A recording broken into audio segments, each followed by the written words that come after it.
I'm Claire Julie, you're watching CHG TV, and this is the Geoengineering Report, where we identify the threat in the skies. While evidence continues to mount, major institutions are doubling down on denial, from the rising frequency of extreme weather to the strange patterns we see in the sky above us. Questions about the forces driving these changes remain unanswered by the mainstream narrative. Are these weather shifts simply a side effect of a warming world, or are human interventions playing a much larger role? Our expert Dane explains how misdirection and media silence have become powerful tools in suppressing the story. Okay, let's put this headline up. Conspiracy theories fuel state efforts to ban geoengineering. Who wrote that article and what's this about?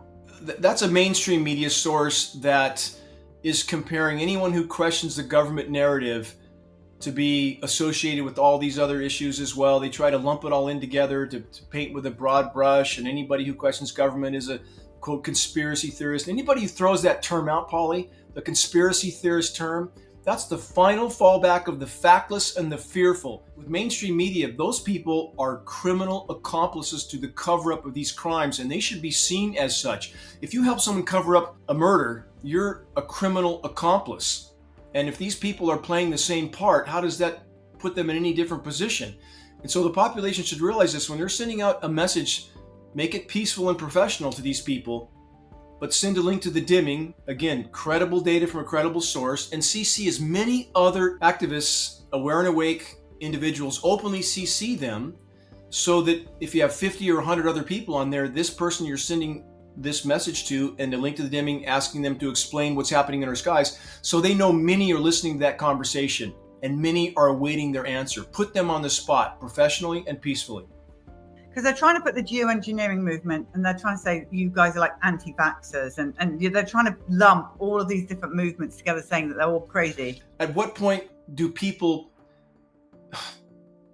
address the obvious, that you can't inject harmful elements into a human body and not have a very bad result? How obvious is that? And do we think the same people would not do what they're doing in our skies? It's the same core of power, period. And they can spray anything they want in our skies. In fact, they have set the system up specifically so that you can't stop them from doing this.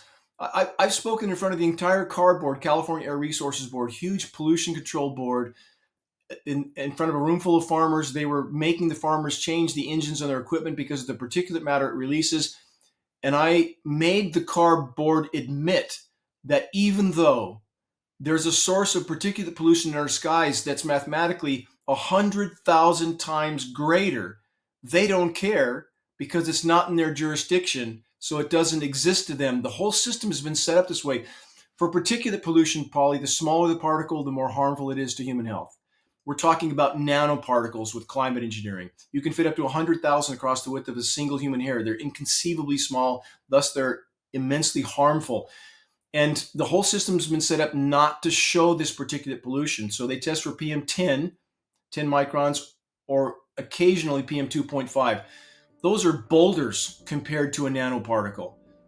The mountain of nanoparticles, tens of millions of tons annually, go completely under the radar because the whole system has been set up not to show that particulate pollution. So you recently mentioned on your podcast drafting a letter and offering a link to the dimming to send to these reporters and news outlets. How's that going? Are you going to do that? Well, we have. I mean, we have activists all over the world sharing our data now. We've taken, at our expense at geoengineeringwatch.org, we sent individual packages with our 20-page fact and photo full-color booklets to every single media, everybody in the continental U.S., about 13,000 separate packages. We did the same to every single firefighting agency on the entire North American West Coast, extending into Canada, several thousand more packages. We're doing everything we can. But we have a population that doesn't want to face the truth.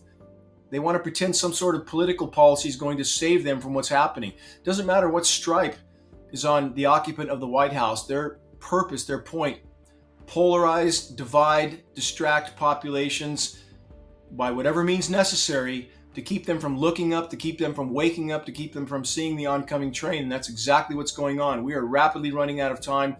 We need everyone to join this battle. to send out flaming arrows of awareness, and never underestimate your personal power to start a spot fire of awareness and stoke that fire with credible data. Ask other people to do the same.